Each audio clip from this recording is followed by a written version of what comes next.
Bonjour, merci d'avance pour votre présence. Le défi.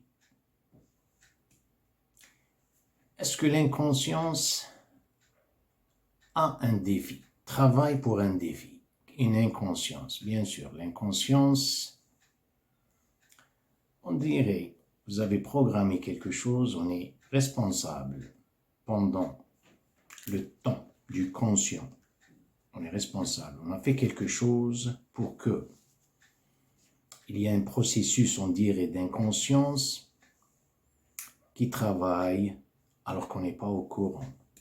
L'inconscience utilise une sorte de force des bras contre force des bras. Alors, force des bras, il y a un travail, il y a un effort, il y a une énergie épuisée pour rien du tout. C'est comme l'insomnie. L'insomnie, on dirait qu'il y a un effort contre soi-même, on n'est pas responsable.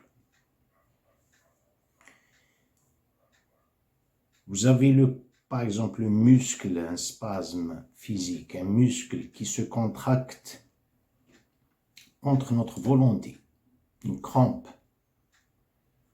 Je ne suis pas en train de le contracter.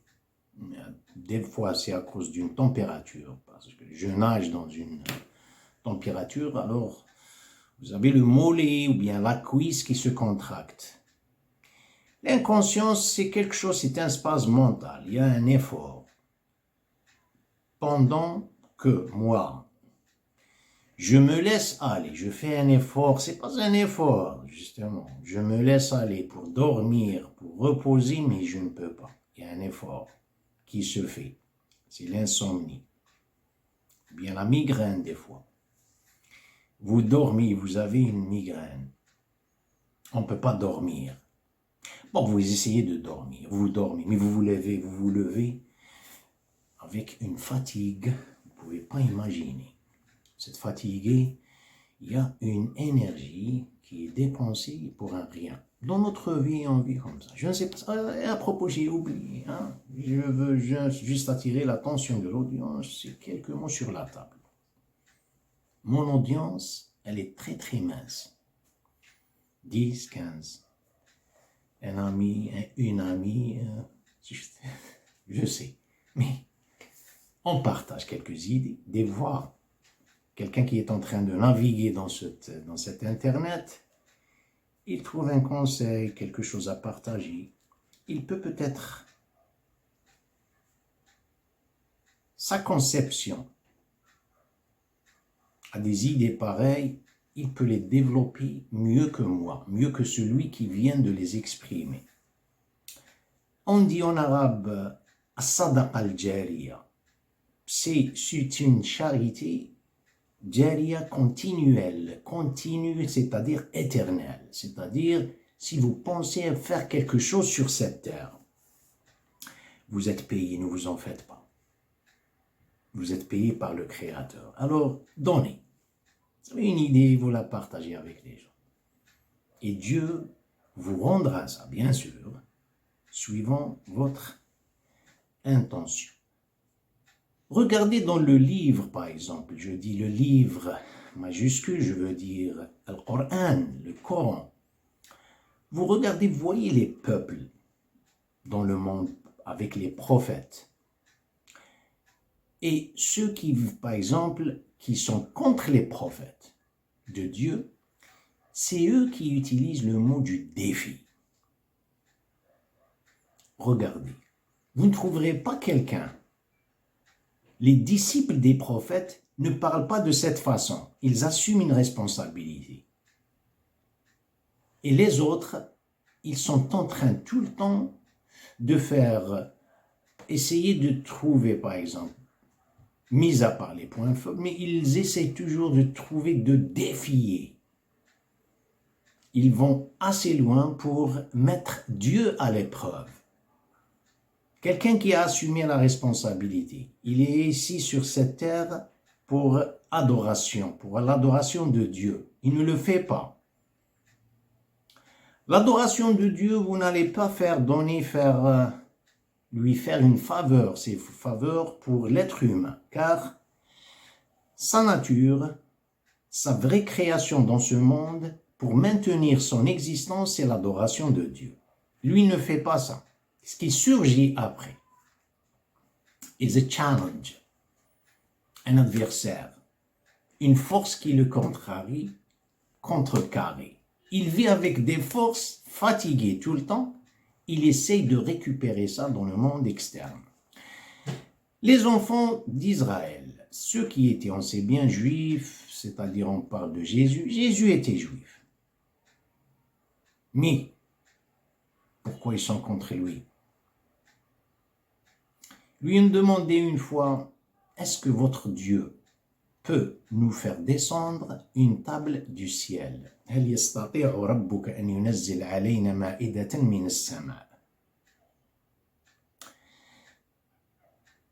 Regardez,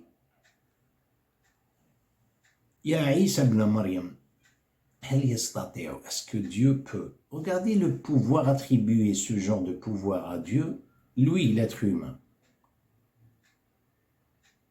Il s'est désisté. Il n'a pas assumé une responsabilité. Une responsabilité de faire quoi? C'est un peu profond, concentré. Faire quoi? Il a déjà les noms divins qui sont en lui, car il est l'Esprit de Dieu, l'être humain en général. Il n'assume pas la responsabilité. Dieu lui a dit, n'utilise pas ces mots, il faut s'humilier, se rabaisser pour trouver un effort interne pour toi. Tu ne vas pas vivre avec un malheur. Ces forces qui existent, qui sont des noms divins, ils existent déjà dans ton esprit, dans ton âme. Avec une adoration, le nom de Dieu, Ar-Rahman, Ar-Rahim, Al-Malik, Al-Quddus, Salam, Al-Mumin, Al-Muhamin, Al-Aziz, Al-Jabbar, Al-Mutakabbir, Al-Khaliq, Al-Bari, Al-Musawwir, Al-Ghaffar, Al-Qahhar, etc. Ils sont déjà en toi. Tu te rabaisses devant Dieu. Ces mots vont faire créer une énergie interne. Tu vas vivre avec harmonie dans cette vie et de l'autre, dans l'autre vie. Lui, il néglige ça, il n'aime pas ça. Il veut le self-aggrandizement, s'agrandir, son flamboyance, il souffre tout le temps. Ici, il y a une énergie, une force des bras sans qu'il le sache. Alors, il va mettre Dieu à l'épreuve. هل يستطيع ربك أن ينزل علينا مائدة من السماء? Si l'être humain, introspectivement, il pointe ses yeux dedans, et il touche ici, il y a quelque chose, pas dans la bouche, ça sort pas de la gorge, non pas de la poitrine, ça sort au-dessous du diaphragme. L'arc de triomphe, il y a quelque chose qui bat. Tu n'as pas jeté un coup d'œil ici, si tu cherches dans le ciel ce qui se passe. Regardez l'être humain, l'ignorance de l'être humain de A à Z. Car Dieu l'avait décrit comme ça. Il dit Inna aradna al-amanata ala as-samawati wal-ardi wal-jibal fa-abayna an yahmilnaha al-amana. Confier quelque chose, une responsabilité aux cieux, la terre, les montagnes, je vous ai montré, l'amana, tout ce gigantisme dans l'existence, et ils ont eu peur de prendre cette responsabilité. Mais c'est l'être humain qui l'a prise. حملها الإنسان إنه كان ظلوما جهولا. ظلوم, et ça s'est tiré d'obscurantisme. Il n'est pas uniquement, il vit dans les ténèbres de son obscurantisme, de son ignorance. Des jahilun, jahil. Regardez ce que c'est que l'être humain. L'exception, lorsqu'il prend l'adoration, il reste avec l'identité d'adoration. Ça, c'est l'exception. Autrement dit, chaque être humain est ignorant. Revenons. Mettre Dieu à l'épreuve. Regardez ce qu'ils ont demandé. Ils vivent avec challenge. Bon, il va vous envoyer cette table. Est-ce que vous serez satisfait? Vous avez épuisé une très grande énergie en vous et vous êtes en train de chercher l'épitome dans le monde externe, alors que vous ne serez jamais satisfait. Ce n'est pas les sciences qui manquent. Les sciences veulent regarder juste votre peau, vos yeux. Regardez la pupille, ou comment on s'appelle. Il y a toute une existence dans le ciel qui se manifeste dans un point, ici. Ça, c'est rien pour eux. Bon.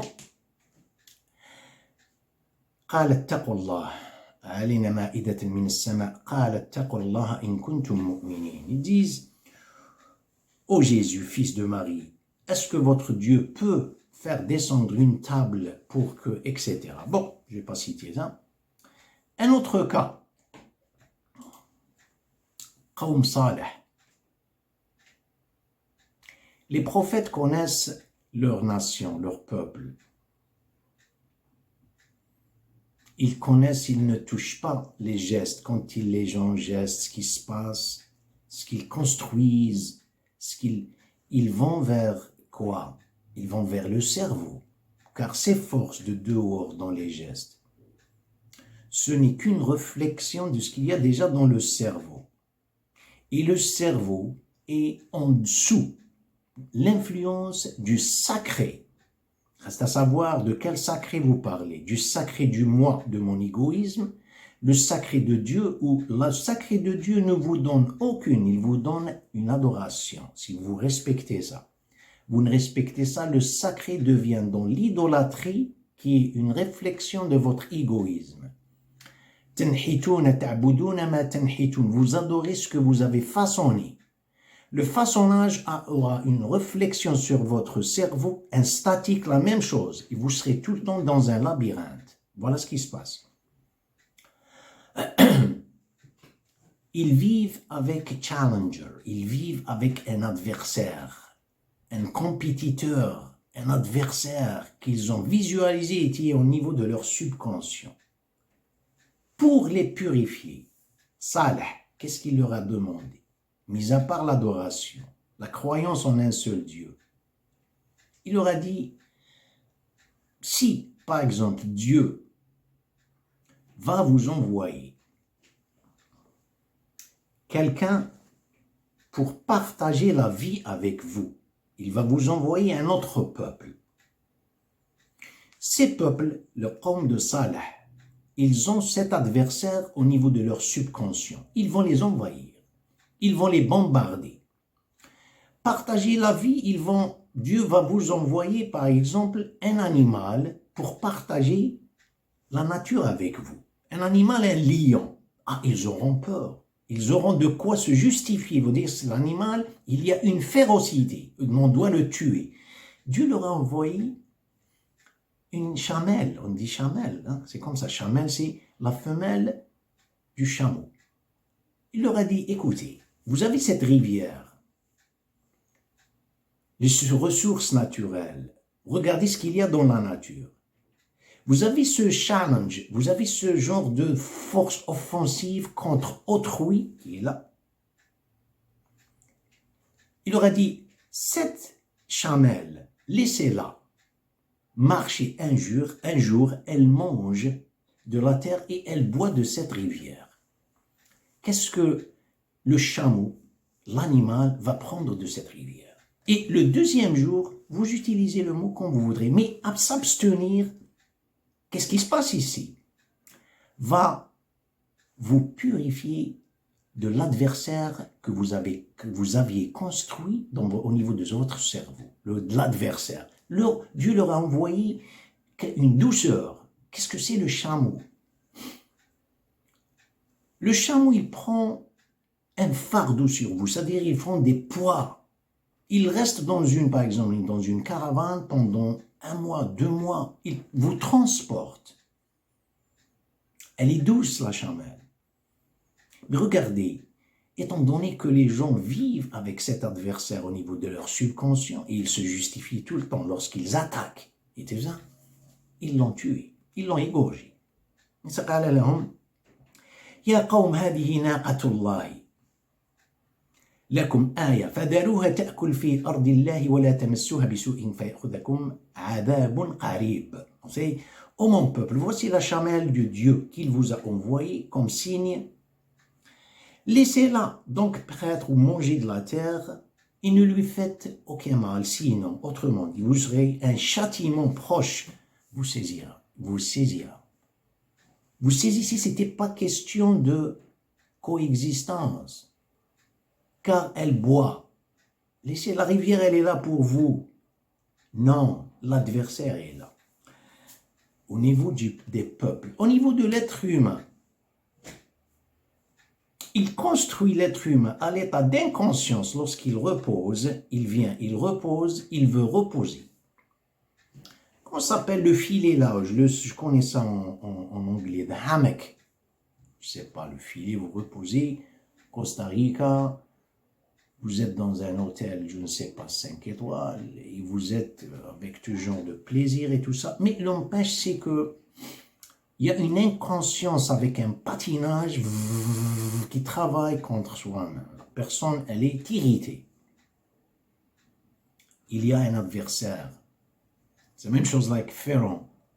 Pharaon était en train de chercher Moïse avant son apparence, avant son existence, avant sa naissance. Mais bien sûr, l'adversaire était là. Il s'est manifesté dans un rêve. Dieu lui a montré